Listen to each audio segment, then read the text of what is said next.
What's going on, folks, and welcome back to another one of my world building and creature design videos here on the channel. For those of you who are new here, all these concepts you see are going to be part of a bestiary book that I'm planning on publishing here within the near future. Now, let's get into the first creature of today's video. So we're going to be starting off by venturing over to this region here called Serpentwood. This area is inspired by things like your classic fairy tales, you know, witchcraft, fairies, dark creepy woods, and also there's lots of undead and necromancers as well. Originally I was trying to think of some sort of undead creature to design here. My first inspiration was that of the Redead and Gibdos from The Legend of Zelda. They've always been one of my favorite enemy types from that series. I loved like when you would encounter them, like when they stun you, like a piercing scream would ring through the TV, like this like chick would just like scream. It was always creepy. And like as that happened, like they slowly walked over to you, and like you would frantically struggle to like break like that paralysis before they latched onto you. So I thought maybe I could come up with a creature that has this dark wailing cry that it would use to terrify their prey. I began drawing up this ghoulish figure, and as I was working on it, I decided to throw on some insect wings to its back. Doing that along with the spikes, it started to give me some flashbacks to that little crackhead grasshopper from A Bug's Life. That's kind of how I imagine like these creatures would act. Just these super sporadic, creepy little monsters. And with those wings, I decided that instead of it being some undead thing, it would be perfect instead as a species of dark fairy. Since the region contains many different types of fays and takes inspiration from fairy tales, it kind of worked out perfectly. To make them even creepier, I decided to give them 2 rows of teeth and their oversized bottom jaws. They got a mean underbite, to say the least. I imagine parents within the villages of this region would tell bedtime stories to their children about these horrific fairies in hopes of preventing them from ever straying off too far into the dark woodlands. And if these little shits don't get you, the swamp trolls or the ghost tail wyverns from my previous video will. Speaking of the ghost tail, I went with a similar color palette with these creatures here. The purple and green color contrast always works well when you're designing like shadowy type of beings. And in this bestiary of mine, I want to make sure to cover as many of the classic fantasy creature tropes that I can, and I had yet to make a true fairy species, so I'm pretty happy with the way this one turned out. I'll eventually do some sort of like nice and cute fairy creature later down the line as well, but all in due time. And here we have the completed bestiary entry for the Grimm Howler. And now I'll read off its lore entry before we move on to the other design for today's video. Can I read it? Boris, we've been over this before, bro. You can't read, dude. Trolls don't go to school to get an education. That is true, it is. Okay, so just let me get through this already. The people are waiting. All right. These horrific creatures are a species of dark fae that lurk within the cursed forests of Serpentwood.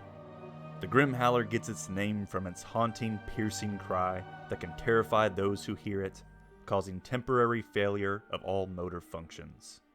While there are some species of dark fairies who are not hostile, this is not the case with these creatures.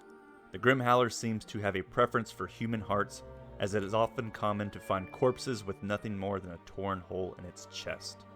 And for some other details, they're nocturnal and they are highly susceptible to holy magics. It's kind of just like another word for the light element. And dark sorcerers and alchemists will grind their wings into dust to craft elixirs. And with this one done, we're going to go ahead and move on to the next design of today's video. Alrighty, now we're going to be taking a trip over here to the Arezhar Oasis, which is an island located in the center of the Arezharian Desert. This whole region is inspired by things like ancient Egypt, northern Africa, and the Middle East.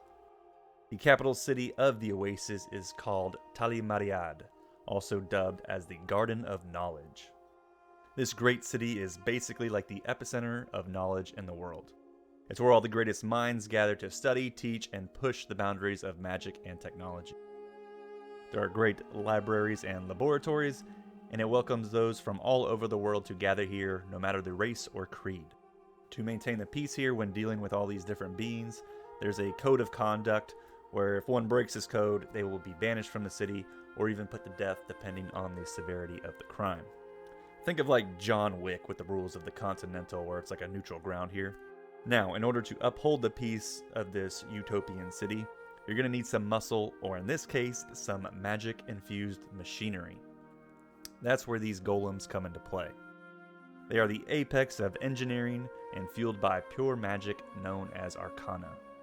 Since arcane magic is like the pure form, it's not included in the elements of the world, which are fire, water, earth, air, ice, thunder, light, and shadow.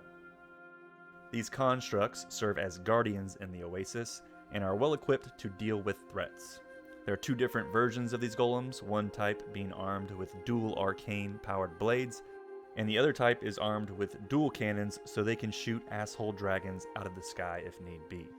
Like I mentioned earlier, I want to try and squeeze in a lot of variety with my bestiary, so I felt like I really needed to get in some sort of construct, and golems are a classic choice to go with in the fantasy genre. I took some inspiration from things like the Regis from Pokemon, and of course my guy Joe Mad and his dope-ass golem Calibretto from the Battle Chasers series. Which, side note, if you happen to like old school turn-based fantasy RPGs, I recommend you checking out Battle Chasers Night War. It's one of my favorite turn-based RPGs ever, and it's Joe Madureira we're talking about, so it's got some of the best art direction in the gaming industry. But anyways, for the colors with this golem, I wanted to go with a bright whitish color with the slightest tint of green, with a bunch of golden accents and some blues. And these are like the colors that you would see throughout the city of Tali Mariad as well. And here we have the completed entry for the Arezharian Golem. And now for its lore entry here. Within the Arezhar Oasis lies the great golden city of Tali Mariad, the Garden of Knowledge. It is here where the world's greatest scholars, mages, and engineers gather to share in the wealth of enlightenment. To protect this realm from outside threats, these massive automatons were forged from the greatest advancements of technology and arcane magics. The Arezharian Golem is well equipped to combat the many monsters of the deserts, one model based around melee combat with dual arcana blades, and the other model being armed with dual arcana cannons for ranged attacks. Their bodies were forged from the purest form of mithril, which can repel all forms of elemental magics. As long as the arcane energy that fuels these golems continues to flow, there is little one can do to defeat these powerful guardians. And then just some little other detailed notes there. The cannons are great for dealing with airborne enemies such as dragons, and the arcane energy is stored in the gemstones embedded into their armor. And that's going to be it for today's video. Be sure to hit that like button and subscribe to the channel, and become a member as well if you want to become an official Soup cultist. Thank you all for watching, and I'll see you in the next one.